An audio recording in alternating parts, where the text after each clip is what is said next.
नमस्कार दोस्तों, आज हम आप लोगों के लिए लाए हैं कक्षा 10 का टॉपिक ट्रिग्नोमेट्री, जिसे त्रिकोणमिति कहा जाता है। सबसे पहले तो हम ट्रिग्नोमेट्री के बारे में बेसिक जानकारी लेते हैं, उसके बाद में आगे उससे रिलेटेड क्वेश्चंस करेंगे। ट्रिग्नोमेट्री ट्रिग्नोमेट्री ग्रीक भाषा से ट्राई, गॉन और मेट्रो से मिलकर बना है, जिसमें ट्राई का मतलब होता है 3, गॉन का मतलब होता है साइड्स, भुजाएं, मेट्रो का मतलब होता है मेजर या मापना। तो ट्रिग्नोमेट्री क्या होता है? It is the study of relationship between the sides and the angles of a triangle. Trigonometry त्रिकोणमिति होता है कि जो कोण और भुजाओं के बीच में जो रिलेशनशिप संबंध बनता है उसे हम क्या बोलते हैं? त्रिकोणमिति बोलते हैं। इसके यूजेस ये कहाँ कहाँ उपयोग में लिया जाता है? Astronomers use to find out the distances of the stars and planets from the earth. जो एस्ट्रोनॉमर्स होते हैं वो स्टार्स और प्लैनेट्स की अर्थ से डिस्टेंस ढूंढने के काम में लेते हैं, या फिर इसका यूज़ किया जाता है इंजीनियरिंग या फिजिकल साइंस में किया जाता है। आगे स्टार्ट करने से पहले सबसे पहले हम जानते हैं राइट एंगल ट्राइंगल, जिसे हम समकोण बोलते हैं। राइट एंगल ट्राइंगल में एक एंगल 90 डिग्री का होना चाहिए, जिसे हम राइट एंगल बोलते हैं, और बाकी के 2 एंगल्स जो होते हैं वो एक्यूट एंगल होते हैं या न्यून कोण होते हैं। जैसे हमने एक ये ट्राइंगल बनाया है, ABC लिया है, जिसमें B 90 डिग्री का है और A और C 2 एक्यूट एंगल्स हैं, न्यून कोण हैं। In triangle ABC, BC base है, जहाँ पर आपके 90 डिग्री या कोई एक एक्यूट एंगल बनता है उस साइड को हम बेस बोलते हैं या आधार बोलते हैं। परपेंडिकुलर, जहाँ पर एक्यूट एंगल बना है उसके सामने वाली साइड या अपोजिट साइड जो होती है उसे हम बोलते हैं परपेंडिकुलर, हिंदी में लंब बोला जाता है इसे। और सबसे लॉन्गेस्ट साइड होती है, जो सबसे बड़ी भुजा होती है, जिसे हम हाइपोटेन्यूस बोलते हैं, हिंदी में कर्ण कहा जाता है इसे। तो BC बेस हो गया, BC साइड जो हो गई वो बेस हो गई, परपेंडिकुलर AB साइड है और हाइपोटेन्यूस AC साइड है। इसको BC को बेस को डिनोट करते हैं B से, परपेंडिकुलर को P से डिनोट किया जाता है और हाइपोटेन्यूस को H से डिनोट किया जाता है। एक और ट्राइंगल लेते हैं इसे समझने के लिए, PQR। अब इसमें Q तो 90 डिग्री है, लेकिन हमने एक्यूट एंगल लिया है अब P। तो P और Q जहाँ पर 90 डिग्री और एक एक्यूट एंगल बना हुआ है वो तो हमारा हो गया बेस, आधार। P के सामने अपोजिट साइड है QR, जो होती है परपेंडिकुलर, लंब बोलते हैं, और कर्ण सबसे लॉन्गेस्ट साइड होती है, हाइपोटेन्यूस। अब हम आगे चलते हैं ट्रिग्नोमेट्री पर बात करते हैं, जिसमें आता है ट्रिग्नोमेट्रिक रेशियोज। ट्रिग्नोमेट्री में अभी हमने पहले पढ़ा था कि ट्रिग्नोमेट्री होती है जो भुजाओं और कोणों के बीच में रिलेशन बताती है। इसमें कुछ ट्रिग्नोमेट्रिक रेशियोज आते हैं, जैसे साइन, कोसाइन, टेंजेंट, कोटेंजेंट, सिकांट, कोसिकांट। ये एंगल्स को शो करते हैं। साइन को हम साइन से डिनोट करते हैं, कोसाइन को कॉस से, टेंजेंट को टेन से, कोटेंजेंट को कॉट, ये सेक, सिकांट, और कोसिकांट हो गया कोसेक। अब इनकी वैल्यूज कैसे फाइंड आउट करते हैं, जिसके लिए हम एक राइट एंगल ट्राइंगल बनाते हैं। एक हमने राइट एंगल ट्राइंगल लिया है ABC, एंगल B 90 डिग्री है, हमने C लिया है एंगल, तो बेस हमारा हो गया BC, ये परपेंडिकुलर P हो गया और ये हाइपोटेन्यूस H हो गया।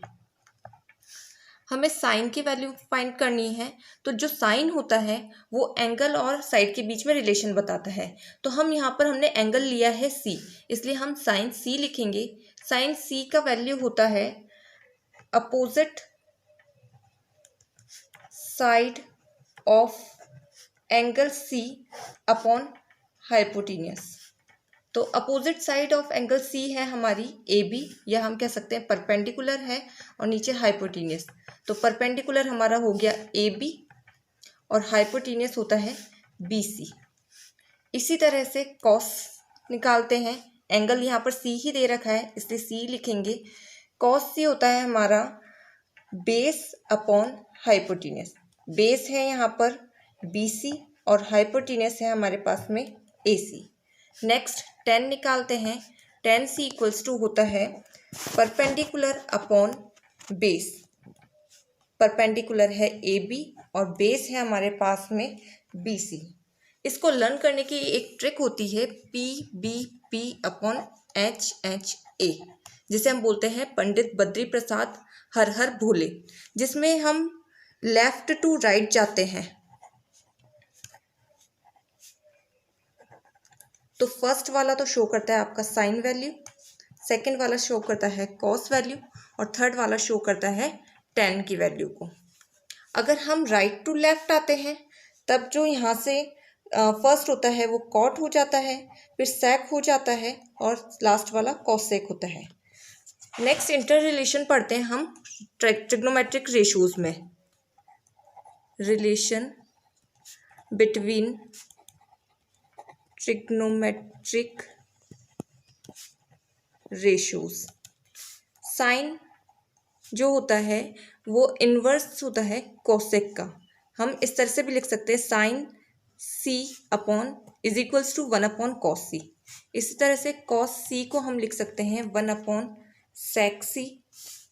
tan C को हम लिख सकते हैं sine C upon cos C या फिर 1 अपॉन कॉट C। और कॉट C को हम लिख सकते हैं cos C upon sine C या फिर 1 अपॉन tan C। एक बार वापस से अपन ट्रिग्नोमेट्रिक रेशोज देते हैं। मैंने अभी बताया था पंडित बद्री प्रसाद हर हर भोले, जिसमें साइन, अब थीटा कोई भी एक एंगल है, साइन थीटा बराबर हम लिखते हैं P upon H। Cos theta equal to लिखते हैं हम B upon H। tan theta equals to लिखते हैं P upon B। Cot theta is equals to हमने अभी बताया था 1 अपॉन tan थीटा लिख सकते हैं, तो ये हो जाएगा B upon P। Sec theta is equals to होता है 1 upon cos theta is equals to हो जाएगा H upon B। And cosec theta equals to हो जाएगा हमारा 1 upon sine theta is equals to H upon P। Hindi में लंब perpendicular को लंब बोलते हैं तो उसको L से डिनोट करते हैं। बेस को आधार बोलते हैं, उसे A से डिनोट करते हैं। और हाइपोटेन्यूज को कर्ण बोलते हैं तो उसे K से डिनोट करते हैं। तो इसकी ट्रिक बन जाती है लाल कका। तो ये फर्स्ट वाला तो हो जाता है साइन, सेकंड वाला हो जाता है कॉस, थर्ड वाला हो जाता है tan। जब हम राइट से लेफ्ट में जाएंगे तो ये हो जाएगा कॉट, ये हो जाएगा सेक और ये हो जाएगा कॉसेक, जिसे हम इस तरह से लिख सकते हैं KA अपॉन LAL। कॉट, सेक और ये कॉसेक। अब हमने यहाँ तक थ्योरी तो पढ़ ली, अब इस पर बेस्ड क्वेश्चंस कैसे बनते हैं वो देखते हैं। गिवन है tan A is equals to 4 upon 3, find the other trigonometric ratios of angle A। किसी एंगल A के हमें बाकी ट्रिग्नोमेट्रिक रेशियोज निकालने हैं, जबकि हमको tan A is equals to दे रखा है 4 upon 3। तो सबसे पहले हम एक ट्राइंगल ड्रॉ करते हैं, राइट एंगल्ड B A और ये C। यहाँ एंगल A दे रखा है इसलिए एक्यूट एंगल A बनेगा। जहाँ पर 90 डिग्री और A बनते हैं ये हमारा बेस हो जाता है, इसके अपोजिट वाला परपेंडिकुलर हो जाता है और ये हाइपोटेन्यूज हो जाता है। अब हमें दे रखा है, गिवन है tan A is equals to 4 upon 3। अभी थोड़ी देर पहले हमने देखा था कि जो tan होता है वो P अपॉन B के इक्वल होता है। तो P की वैल्यू तो हो गई हमारे पास में BC और B की वैल्यू हो गई हमारे पास में AB। अब हमारे पास में दो चीज़ें गिवन है, परपेंडिकुलर और बेस गिवन है, हाइपोटेन्यूज की वैल्यू हमारे पास में नहीं है। तो हमने राइट एंगल ट्राइंगल में पाइथागोरस थ्योरम पढ़ रखी है प्रीवियस क्लासेस में, जो होता है हाइपोटेनस का square equals to perpendicular square plus base square. ये हम इसलिए यूज में ले रहे हैं क्योंकि हमें एच की वैल्यू फाइंड आउट करनी है। तो हाइपोटेनस का स्क्वायर इक्वल्स टू परपेंडिकुलर का स्क्वायर यानी 4 का स्क्वायर प्लस बेस का स्क्वायर यानी 3 का स्क्वायर। 4 का स्क्वायर 16, 3 का स्क्वायर 9, तो एच स्क्वायर इक्वल्स टू आ गया हमारे पास में 25। जब स्क्वायर हटेगा तो h इक्वल्स टू √25 होगा। h की वैल्यू हमारे पास में आ गई 5। p हमारे पास में आ गया 4, b हमारे पास में आ गया 3 और h हमारे पास में आ गया 5। हमने फॉर्मूला पढ़ा था पंडित बद्री प्रसाद अपॉन हर हर भोले, जिसमें फर्स्ट वाला साइन था, sine a is equals to हो जाएगा यहाँ पर हमारे P अपॉन एच। P है हमारे पास में 4, H है 5, कॉस A हो जाएगा B अपॉन एच, B है 3, H है 5। tan दे ही रखा है इसमें 4 अपॉन 3।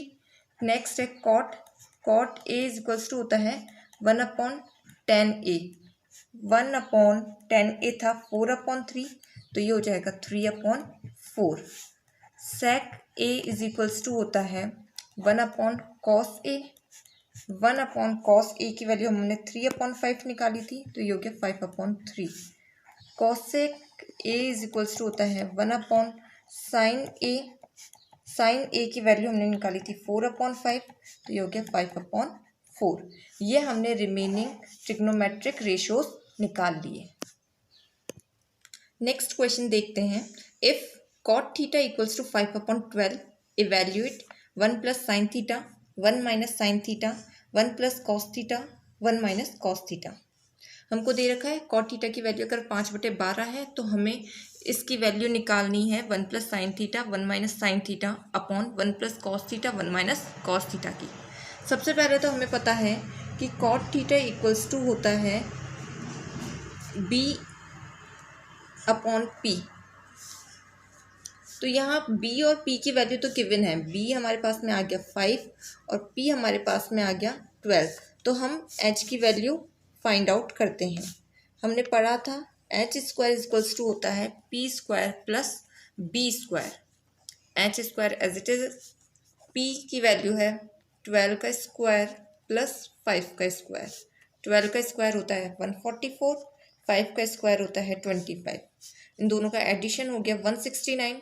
तो h इक्वल्स टू, जब हम यहाँ से अंडर रूट हटाते हैं, स्क्वायर हटाते हैं तो सॉरी अंडर रूट आ जाता है 169, तो h इक्वल्स टू हो गया 13। तो अब h की वैल्यू हमारे पास में कितनी आ गई 13। अब इसमें यहाँ वैल्यू आ रही है साइन की और कॉस की। तो साइन थीटा इक्वल्स टू होता है p अपॉन एच, p की वैल्यू है 12 और h की वैल्यू है 13। कॉस थीटा इक्वल्स टू होता है b upon H is equals to b 5 और h 12। आगे पहले हम 1 प्लस साइन थीटा निकाल लेते हैं। 1 plus sine theta, 1 plus sine theta कितना दे रखा है 12 अपॉन 13। एलसीएम कितना आएगा 13, 13 प्लस 12 25 अपॉन 13। इसी तरह से 1 माइनस साइन थीटा निकालते हैं।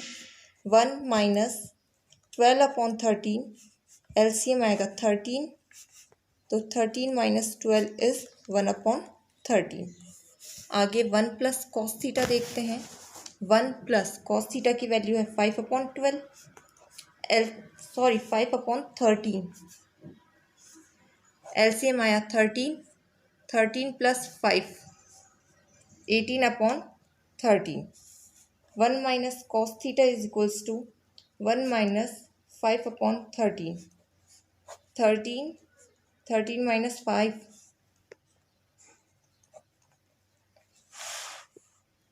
अब हमने इन चारों की वैल्यूज निकाल लिए। क्वेश्चन लिखते हैं और इसको पुट करते हैं।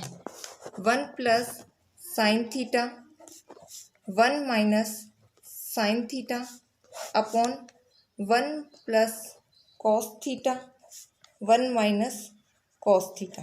1 प्लस साइन थीटा की वैल्यू हमने निकाली थी 25 अपॉन 13, 1 माइनस साइन थीटा की निकाली 1/13, 1 अपॉन कॉस थीटा की 1 प्लस कॉस थीटा की निकाली 18/13, 1 माइनस कॉस थीटा की निकाली 8/13। 13 सबके डिनोमिनेटर में आ रहा है तो 13 से 13 कैंसिल आउट हो जाएगा, इस 13 से ये 13 कैंसिल आउट हो जाएगा। अब ऊपर बचा 25। अब ये ब्रैकेट्स हैं, इसका मतलब ये मल्टीप्लाई हो रहे हैं एक दूसरे से, तो 25 को 1 से मल्टीप्लाई करेंगे, 25 अपॉन में आ गया 18 मल्टीप्लाई 8, आगे 25 एज इट इज, 18 8 होते हैं 144। ये इसका फाइनल रिजल्ट है। आज के लिए इतना ही। नेक्स्ट वीडियो में हम इससे रिलेटेड और क्वेश्चंस पर डिस्कस करेंगे। प्रैक्टिस के लिए आप एनसीईआरटी क्लास 10th की बुक यूज़ कर सकते हैं। अगर किसी क्वेश्चन में आपको प्रॉब्लम हो तो हमें कमेंट करके बता सकते हैं। वीडियो को लाइक व शेयर करें और चैनल को सब्सक्राइब करना ना भूलें। Thanks for watching.